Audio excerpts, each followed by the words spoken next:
Olá, meus amigos, olá, minhas amigas que participam do meu canal, que me acompanham aí através dos meus vídeos que são publicados todas as terças-feiras. Neste mês de agosto, nós estamos publicando aí mais vídeos de forma extraordinária, porque nós estamos colocando em destaque um assunto muito importante, que é o direito eleitoral, em virtude das eleições próximas do dia 15 de novembro, que nós vamos ter no nosso país todo, onde serão escolhidos os prefeitos, os vice-prefeitos e vereadores dos nossos municípios brasileiros. Nós sabemos que o processo eleitoral ele tem várias fases, né? Ele é composto por várias fases. Começa lá na pré-campanha, que é um período, inclusive, atual, e vai até lá a posse dos eleitos, né? Então, a primeira fase é essa. E da pré-campanha até a posse dos eleitos, tem outras fases aí que têm que ser observadas e seguidas por aqueles que pretendem disputar uma eleição. Muito bem. Nós sabemos que esse assunto que eu vou falar hoje para vocês é sobre as formações das chapas para concorrer às eleições. Formações das chapas para prefeito, vice-prefeito e vereadores. Num primeiro momento, nós podemos dizer que a chapa para a eleição majoritária, que é a de prefeito e vice-prefeito, ela é um pouco mais tranquila. Tranquila porque são dois nomes só envolvidos nesse processo, né? O prefeito e o vice-prefeito.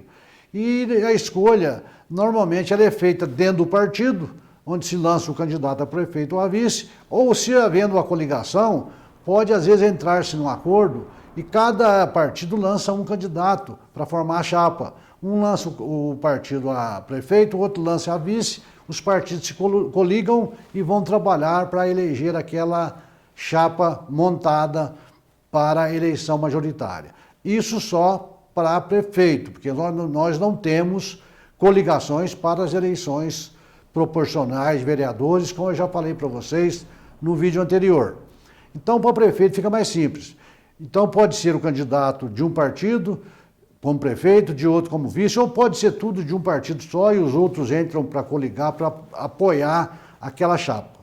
Com relação aos vereadores, a situação é um pouco mais delicada. Delicada porque existe um número maior de pessoas disputando essas vagas para a formação da chapa.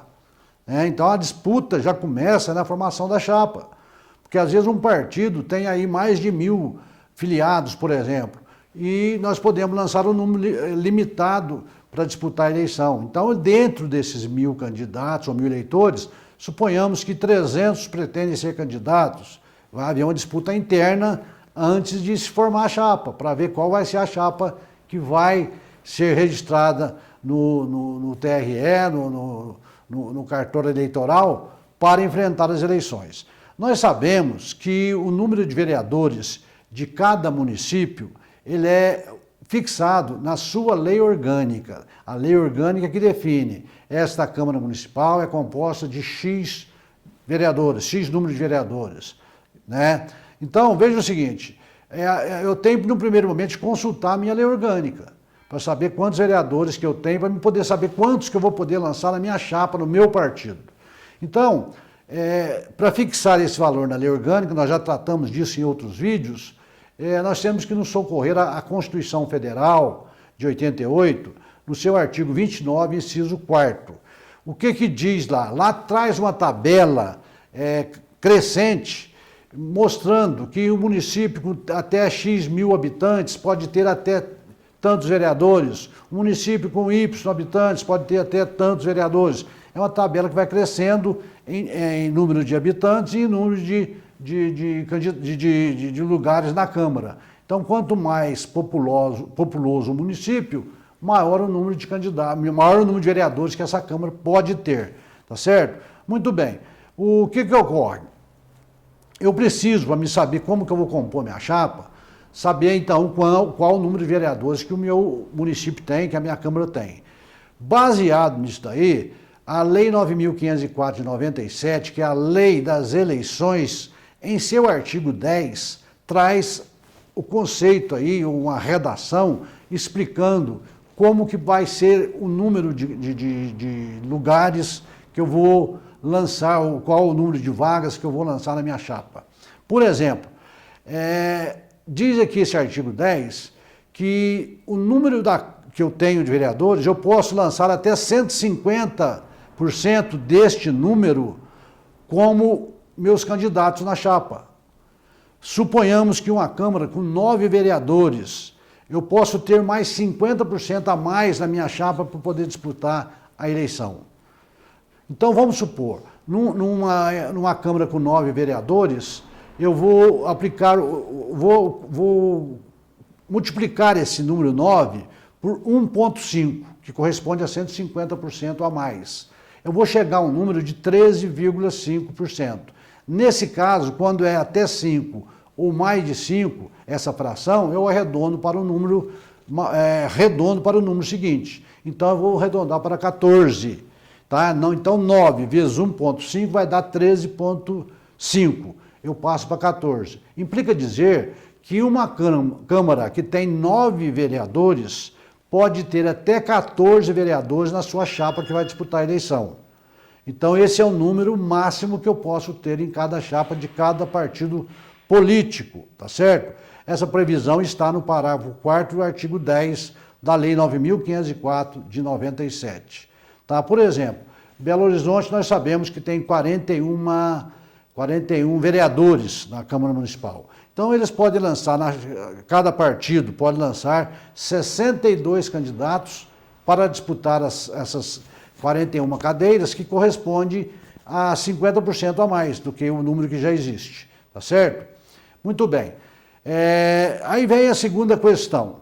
Sabendo que eu posso ter 14 vereadores, vamos trabalhar com esse raciocínio aí numa Câmara de 9 vereadores. Sabendo que eu tenho 9 vereadores na minha Câmara, que eu posso lançar na minha chapa até 14 candidatos, como que eu vou fazer essa divisão dentro da chapa, entre homens e mulheres? Pode ser uma chapa composta só por mulheres? Pode ser uma chapa composta só por homens? Não, não pode.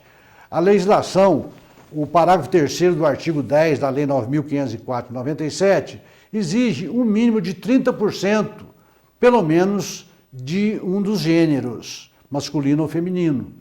Ou seja, eu posso compor uma chapa de 70% correspondente a 70% do sexo masculino e os outros 30% obrigatoriamente têm que ser compostos por mulheres.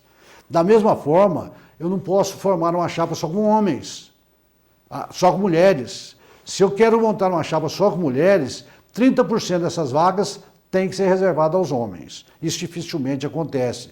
Na prática, está faltando mulher para compor chapa.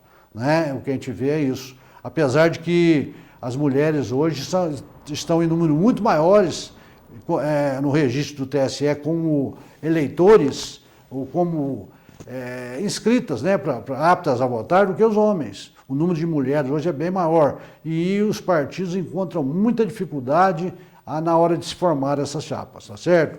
E esse cálculo, esse raciocínio que eu desenvolvi para vocês vão achar isso no artigo 17, parágrafo 3º da resolução TSE número 23.609 de 2019. Lá que vai trazer toda essa estratégia falando sobre esse número de vagas. Então é importante esta observação, porque você pode ter a sua chapa indeferida pela Justiça Eleitoral se não tiver esta observância do número máximo que eu posso lançar de candidatos e da composição entre homens e mulheres, reservando sempre o número de 30% para um dos sexos, masculino ou feminino, dependendo da formação. Implica dizer, eu repito, que não posso ter uma chapa única só de homens ou uma chapa única só de mulheres. Mulheres, tem que ser uma chapa mista.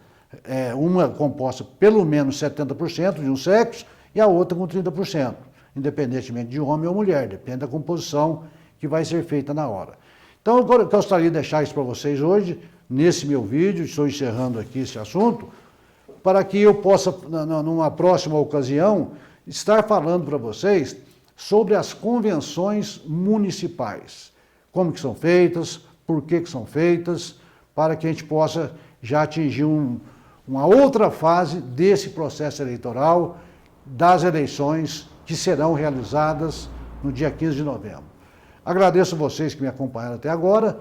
Peço a você que ainda não acompanhou que inscreva-se no nosso canal, deixe aí o seu like, vai no sininho aí na tela, se inscreva para que você possa reforçar ainda mais esse nosso canal, tá certo? Se você gostou do conteúdo desse vídeo, compartilhe aí com seus amigos, com seus colegas, com os pré-candidatos aí a prefeito, a vereadores que você conhece, para que vocês possam desenvolver melhor ainda esse assunto, trocando ideias, colocando sugestões, tudo isso para poder fortalecer a cada dia mais a nossa democracia.